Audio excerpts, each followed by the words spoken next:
Wala mga padi, ito yung some clips ng ginagawa ko yung kitchen kabayan. Pasensya na kayo at hindi ako nakakuha ng videos from the very beginning nung simula naming baklasin yung existing kitchen dahil medyo nagmamadali, kailangang matapos kaagad. So ang ginawa namin pala dyan mga padi, yung existing na wall tiles iniwan namin kasi maganda pa naman siya. Kaya lang dahil bago yung layout ng wall units, kailangan ko siyang tabasan para sumakto doon o magbumagay doon sa layout ng mga wall units. Nakikita nyo dyan, gumamit ako ng grinder habang kinakat ko yung ilang section ng wall ties. Naka-on din yung vacuum niya para hindi masyadong maalikabok. So habang kinakat ko siya, yung vacuum naka-on para hinihigop niya yung mga alikabok kasi yung ceiling niya tapos na pinturahan na din.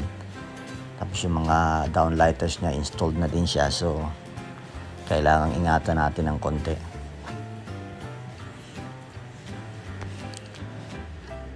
Ako na pala padi ang halos gumawa lahat yan. Ako yung plumber, ako yung electrician, ako na rin yung pinaka-joiner niya. So medyo nakatipid ng konti si kabayan kasi normally pag nagpapagawa ka ng kitchen dito sa amin sa England, normally iba yung gumagawa ng lighting, iba gumagawa ng plumbing, tapos iba pa rin yung joiner. Samantalang dito ako na halos gumawa niyan. Ako na nag-electrician, ako na nag-plumbing, ako na rin nag-joiner, pati yung tiling, may mga section na tiniles ko, ako na rin ang gumawa, pati yung floor finishes niya, ako na rin ang nagkabit, pati yung radiator niya, dahil pinapalitan niya yung radiator niya ng designer rods, yung vertical radiator, ako na rin nag-alter ng pipe work at saka nagkabit ng heating radiators.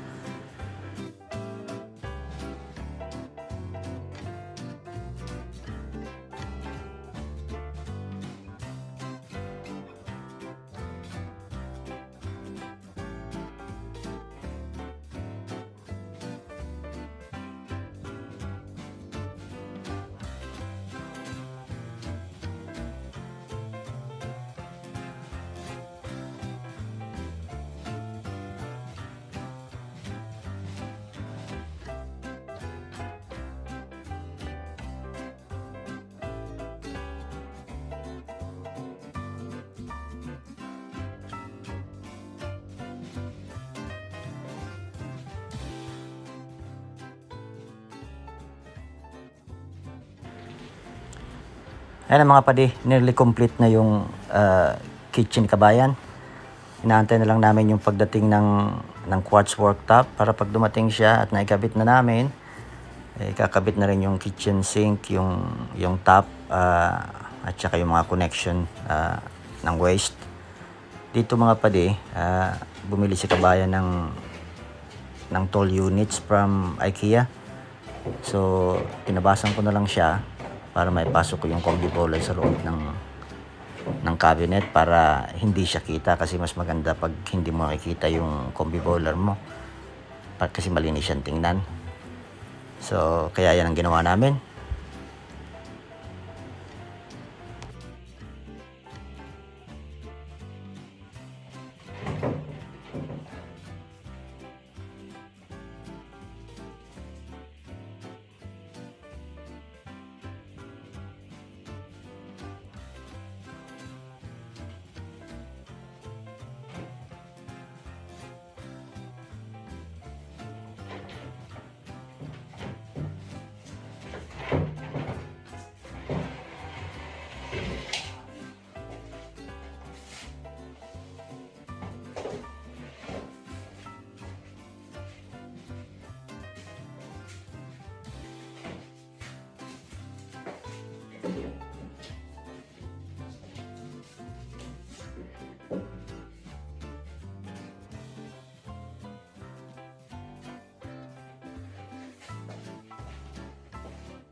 Ayan ang mga padi, completely installed kitchen.